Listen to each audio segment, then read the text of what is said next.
নমস্কাৰ ছাত্ৰ ছাত্ৰীসকল ই কক্ষালৈ তোমালোকক স্বাগতম জনাইছো মোৰ নাম অবিস্মৃতা বৰঠাকুৰ আজি আমি আলোচনা কৰিম অষ্টম শ্ৰেণীৰ প্ৰথমটি পাঠ নিয়ৰৰ অনুশীলনীত সন্নিবিষ্ট হৈ থকা প্ৰশ্ন উত্তৰসমূহৰ বিষয়ে ইতিমধ্যে আমি কবিতাটো বিষয়ে আলোচনা কৰিছো আৰু আশা কৰিছো তোমালোকে কবিতাটো ভালদৰে বুজিব পাৰিছা আজি আমি অনুশীলনীত সন্নিবিষ্ট হৈ থকা প্ৰশ্ন উত্তৰসমূহৰ বিষয়ে আলোচনা কৰিম গতিকে প্ৰথমেই তোমালোকৰ দিয়া হৈছে যে কবিতাটো শুদ্ধ আৰু স্পষ্টকৈ পঢ়া আৰু আবৃত্তি কৰা গতিকে ছাত্ৰ ছাত্ৰীসকল তোমালোকে কবিতাটি ঘৰত শুদ্ধকৈ পঢ়িবলৈ আৰু আবৃত্তি কৰিবলৈ চেষ্টা কৰিবা তাৰ পিছত প্ৰশ্নটোলৈ আহো ইয়াত দিছে যে মুকুতা মণিটি বুলি কবিয়ে কিহক বুজাইছে কবিয়ে যে নিয়ৰ কবিতাটোত মুকুতা মণিটি বুলি উল্লেখ কৰিছে কবিয়ে কাক বুজাইছে সুধিছে উত্তৰটি হ'ব মুকুতা মণিটি বুলি কবিয়ে নিয়ৰ টোপালক বুজাইছে যেহেতুকে কবিতাটি নিয়ৰক লৈ লিখা হৈছে তেওঁ নিয়ৰক বিভিন্ন কথাৰ লগত তুলনা কৰিছে গতিকে মুকুতা মণিটি বুলি নিয়ৰক বুজোৱা হৈছে তাৰ পিছত চোৱা নিয়ৰক কবিয়ে কাৰ লগত তুলনা কৰিছে নিয়ৰক কবিয়ে বিভিন্ন কথাৰ লগত তুলনা কৰিছে ইতিমধ্যে আমি কৈছোৱে যে নিয়ৰক কবিয়ে নিশাৰ আকাশৰ তৰা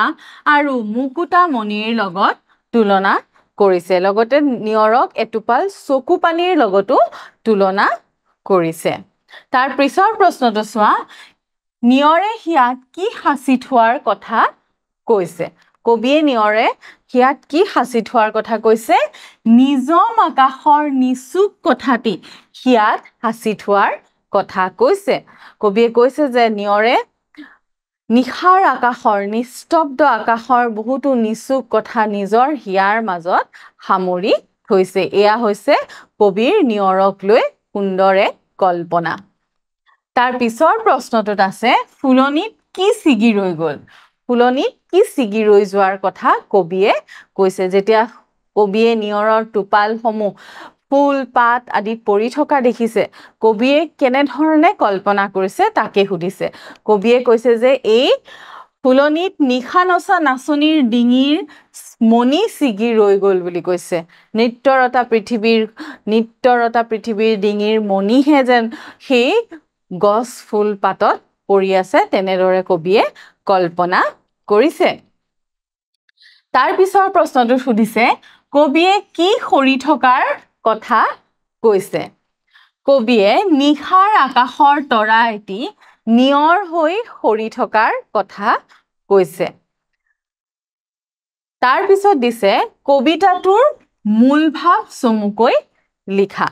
গতিকে কবিতাটোৰ মূল ভাৱ লিখিবলৈ হলে আমি কবিতাটি ভালদৰে বুজি উঠিব লাগিব আৰু ইতিমধ্যে আমি কবিতাটিৰ বিষয়ে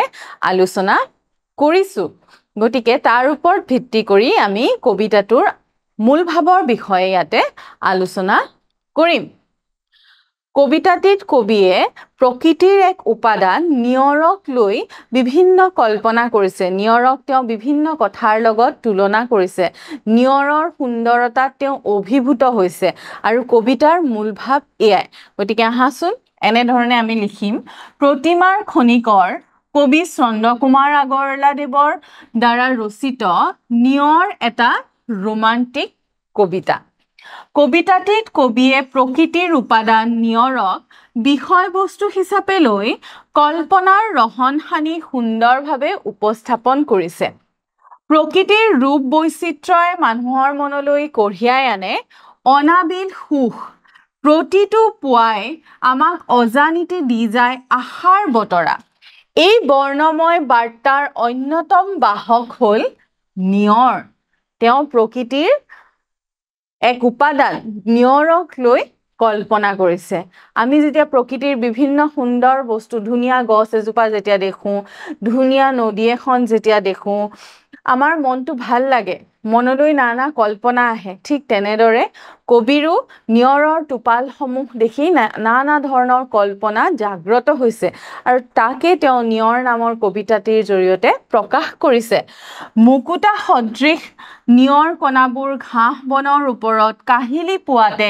জিলিকি থকা দেখিলে আমাৰ মনলৈ নানা ভাৱ অহাটোৱেই স্বাভাৱিক গতিকে এনেকুৱা সুন্দৰতা যেতিয়া আমি দেখো প্ৰকৃতিৰ সুন্দৰতা যেতিয়া দেখো আমাৰ মনলৈ বিভিন্ন কথা আহে ঠিক তেনেদৰে কবিৰ মনলৈও বিভিন্ন কথা আহিছে আৰু তেওঁ নিয়ৰক বিভিন্ন বস্তুৰ লগত তুলনা কৰিছে তেওঁ কৈছে কবিয়ে নিয়ৰক নিশাৰ আকাশৰ পৰা সৰি পৰা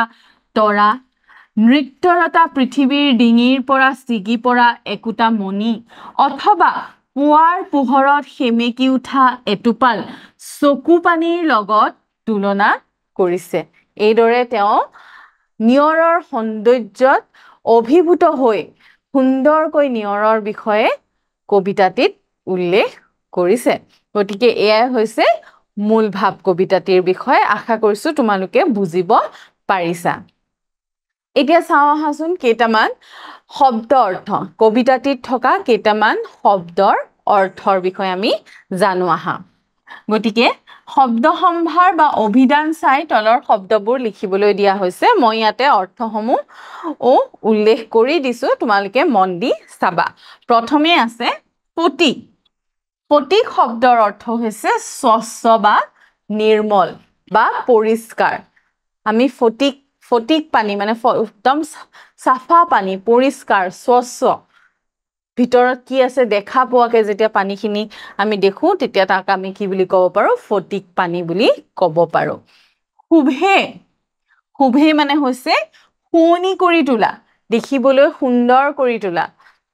হেঙুলি মানে হৈছে হেঙুল বৰণীয়া যেতিয়া সূৰ্য উদয় হ'বলৈ লয় বা ডুবিবলৈ লয় তেতিয়া আকাশখন হেঙুলীয়া হৈ পৰে এক ৰঙা ৰঙচুৱা হৈ পৰে তাকে কি বুলি কোৱা হয় হেঙুল বৰণীয়া যিটো বৰণ ধৰে যি ৰং আমি দেখিবলৈ পাওঁ তাক কি বুলি কোৱা হয় হেঙুল বৰণীয়া বুলি কোৱা হয় নিজম মানে হৈছে নীৰৱ বা নিস্তব্ধ একো শব্দ নোহোৱা নিচুক মানে হৈছে কান্দোন সামৰি স্থিৰ হোৱা নিচুকাইছে আমি কওঁ নাই কেঁচুৱাটিক মাকে নিচুকাইছে কেঁচুৱাটোৱে কানি আছে মাকে ধৰা তাক কন্দা বন্ধ কৰিবলৈ চেষ্টা কৰিছে তাক আমি কি কওঁ নিচুকোৱা বুলি কওঁ গতিকে নিচুক মানে হৈছে কান্দোন সামৰি স্থিৰ হোৱা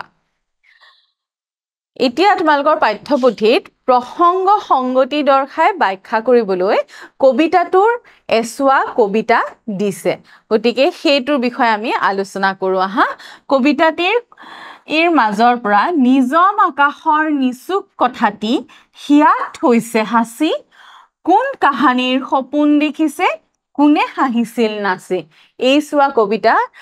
ফাকি তোমালোকৰ পাঠ্যপুথিৰ পৰা উঠাই দিয়া হৈছে আৰু তাৰে প্ৰসংগ সংগতি দৰ্শাই ব্যাখ্যা কৰিবলৈ দিয়া হৈছে আমি প্ৰসংগ সংগতি কেনেদৰে লিখিম চাও আহা উক্ত কবিতা ফাকি আমাৰ পাঠৰ অন্তৰ্গত প্ৰতিমাৰ খনিকৰ কবি চন্দ্ৰকুমাৰ আগৰলা দেৱৰ দ্বাৰা ৰচিত নিয়ৰ নামৰ কবিতাটিৰ পৰা তুলি দিয়া হৈছে যেতিয়া প্ৰসংগ সংগতি দৰ্শাই ব্যাখ্যা কৰিবলৈ দিয়া হয় প্ৰথমে আমি সেই বাক্যশাৰী কোৰ পৰা লোৱা হৈছে কোনে কৈছে সেই বিষয়ে লিখি ল'ব লাগিব তাৰ পিছত লিখিছো ৰাতিপুৱা ফুলৰ পাহিত পৰি থকা নিয়ৰ টোপালক নিশাৰ আকাশৰ পৰা সৰি পৰা তৰা ৰূপত কবিয়ে কৰা কল্পনা এই কবিতা ফাকিৰ জৰিয়তে প্ৰকাশ পাইছে তেওঁ যেতিয়া ৰাতিপুৱা ফুলৰ পাহিত নিয়ৰ টোপালক দেখিছে তেতিয়া তেওঁ নিশাৰ আকাশৰ পৰা সৰি পৰা তৰা ৰূপত সেই নিয়ৰ টোপালক কল্পনা কৰিছে আৰু কবিতা ফাকিৰ মাজেৰে সেই কথাই প্ৰতিপন্ন হৈছে প্ৰকাশ হৈছে ফটিক পানীত ধোৱা মুকুতা সদৃশ নিয়ৰ কণাবোৰক কবিয়ে নিশাৰ আকাশত সৰি পৰা তৰা আৰু পুৱাৰ হেঙুলি বেলিৰ পোহৰত সেমিকি পৰা চকু পানীৰ লগত তুলনা কৰিছে ইতিমধ্যে আমি এই বিষয়ে আলোচনা কৰিছোৱে যে কবিয়ে কিহৰ লগত তুলনা কৰিছিলে নিয়ৰৰ টোপালক নিশা আকাশৰ পৰা সৰি পৰা এটা তৰাৰ লগত আৰু পুৱাৰ হেঙুলি বেলিৰ পোহৰত পুৱাৰ ৰঙচুৱা পোহৰত সেমেকি পৰা এটোপাল চকু পানীৰ লগত নিয়ৰৰ টোপালক তেওঁ তুলনা কৰিছিল আনহাতে নিজম আকাশৰ হিয়াত হাসি থোৱা কান্দোন ভাবৰ কথাৰে হাঁহি হাঁহি নাচি থকা কোনোবা নাচনীৰ ডিঙিৰ পৰা ছিগি পৰা মণিৰ লগত কবিয়ে নিয়ৰকণা তুলনা কৰিছে এইদৰে কবিতাটোৰ মাজেৰে তেওঁ নিয়ৰক বিভিন্ন কথাৰ লগত তুলনা কৰিবলৈ চেষ্টা কৰিছে আশা কৰিছো এই প্ৰশ্ন উত্তৰসমূহ তোমালোকে বুজিব পাৰিছা আমি আন এটা ক্লাছত ইয়াৰ পিছৰ প্ৰশ্ন উত্তৰসমূহৰ বিষয়ে আলোচনা কৰিম ধন্যবাদ